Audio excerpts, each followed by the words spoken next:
Have you ever noticed this? You finally get that raise, or maybe it's that bonus, or it's that new client. And for a minute, you feel relief. You're like, oh, this has worked. You think, okay, I can breathe again. But then that feeling fades, doesn't it? And your mind starts whispering again, okay, now I just need a little bit more. Maybe for you, it's a little more money or a little more margin or maybe just a little more security. But friend, that little more is a lie. And it never ends. And it doesn't bring you peace. So if you've been feeling that pressure, I want you to hear this right now. Nothing is wrong with you. You're not greedy. You're not broken. You've just been trained by a loud world. So here's the question you and I are answering today. Why doesn't more ever satisfy us? And I want to gently expose what lie does to your heart and how God leads you into real contentment. Because friend, you were not created to chase a finish line that keeps moving. You were created for peace.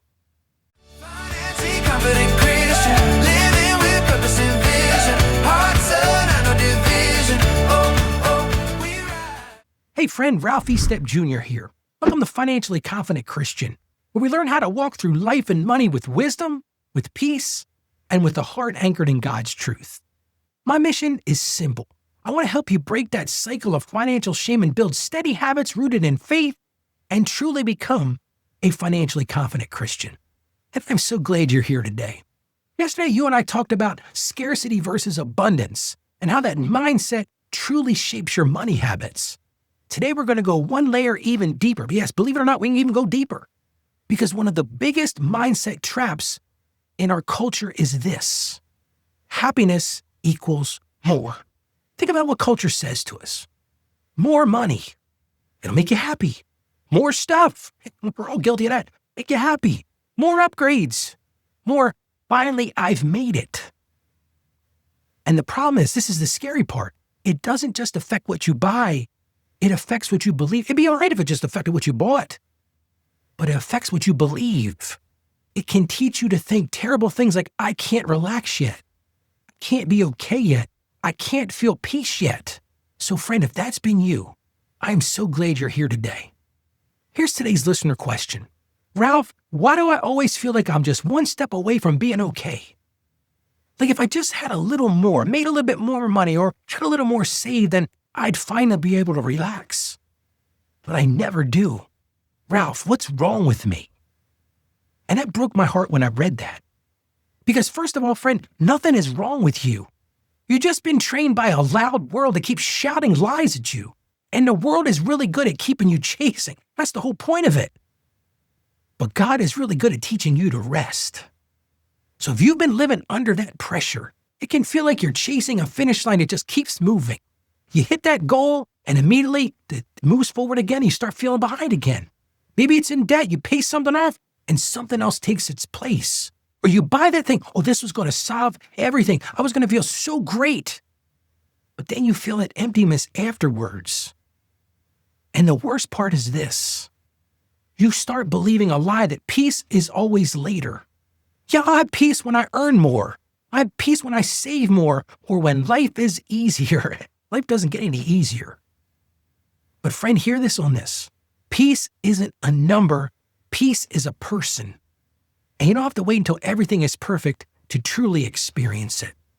Let's talk about what culture says. Culture tells us this lie. If you get more, you're going to be happier. All around us, social media, everything we see, get more, get this stuff. You got to have this. It'll make you feel fantastic. Big smiles on everybody's faces as they're buying stuff they don't want or need. But reality says something different. Enough never feels like enough when your heart is hungry for security.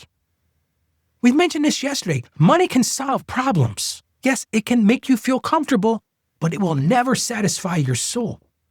Yeah, money can buy comfort, but it can't buy contentment. Money can buy distraction. How many of us spend our lives buying distraction? But it can't buy you peace. And that's why you can have plenty and still feel empty. Let me tell you a personal story.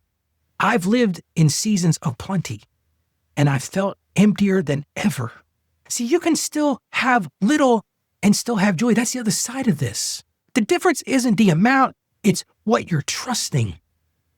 And friend, today you can shift that trust. I'm Ralph E. Step Jr. I'm an accountant. I deal with numbers and money all day long. So I've watched this from the front row. I've seen people climb income ladders that were amazing. You're like, Ralph, they've arrived. They had it all. I was one of those people. But guess what? I still felt anxious. But at the same time, I've seen simple people who just have a little bit, and man, they live lives that are incredible. They sleep deeply. They have peace in their lives. Because here's the cultural lie I want to turn on its head right now. More doesn't quiet the fear. Only trust does. And friend, trust is something you can learn. Yes, you heard me right. You can learn to trust. I've had people tell me this, Ralph, when I hit this number, then I'm finally going to feel okay. And then they reach that number.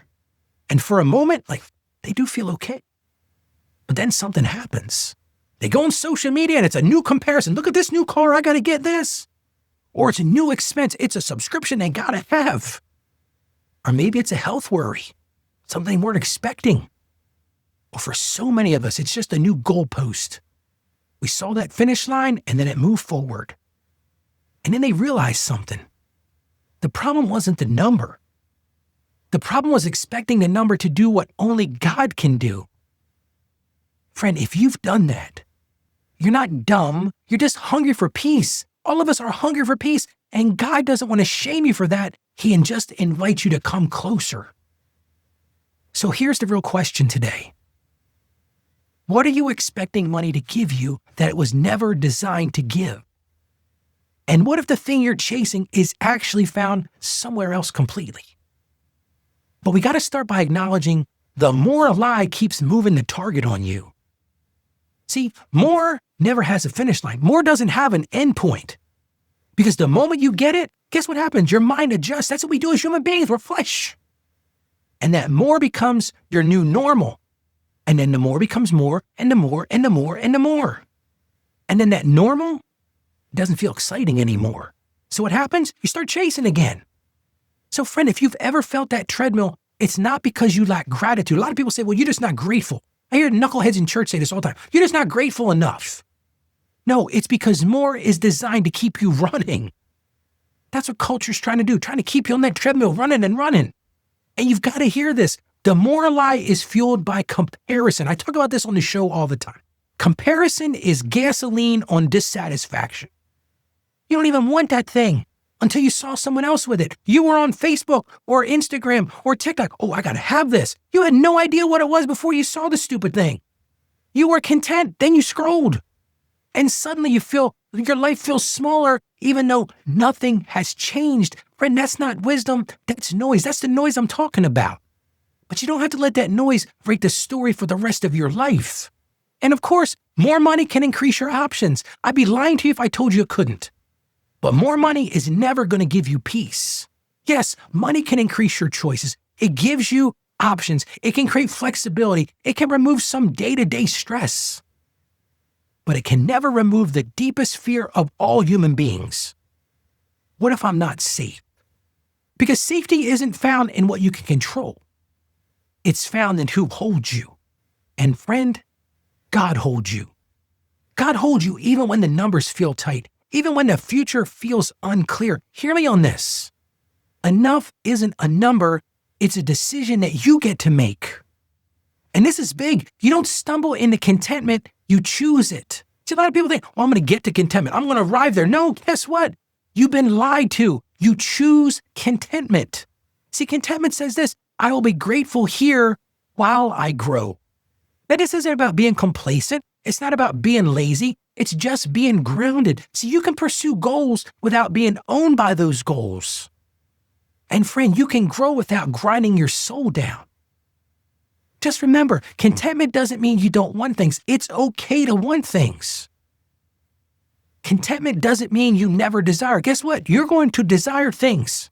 But what it does mean is you don't demand those things. It means you don't say, I can't have peace until I have those things. You can want more margin. You can want to grow your income. You can want to grow your balance. But you don't attach your worth to the outcome. Because friend, your worth has already been settled.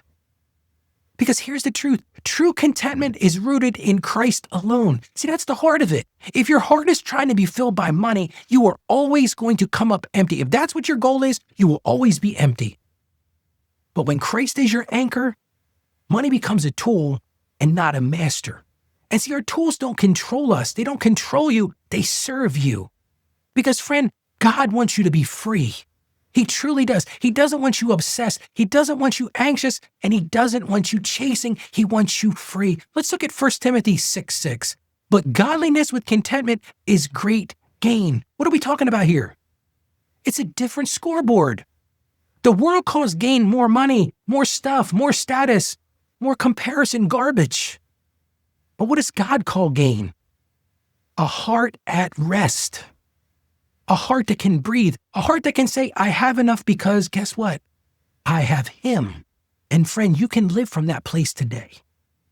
So here's your action step. I want you to write down one area where you will practice contentment this very week. Just one. It doesn't have to be this big, long list. Maybe it's this, contentment with your car. I hate this car. This car is a piece of garbage. It's always got problems with it, but you know what? I'm going to make a decision.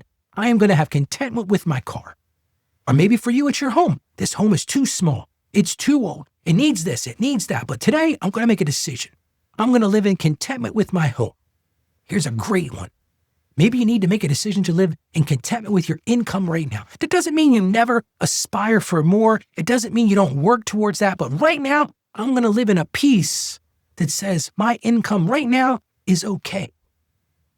And maybe for you, it's contentment with your pace.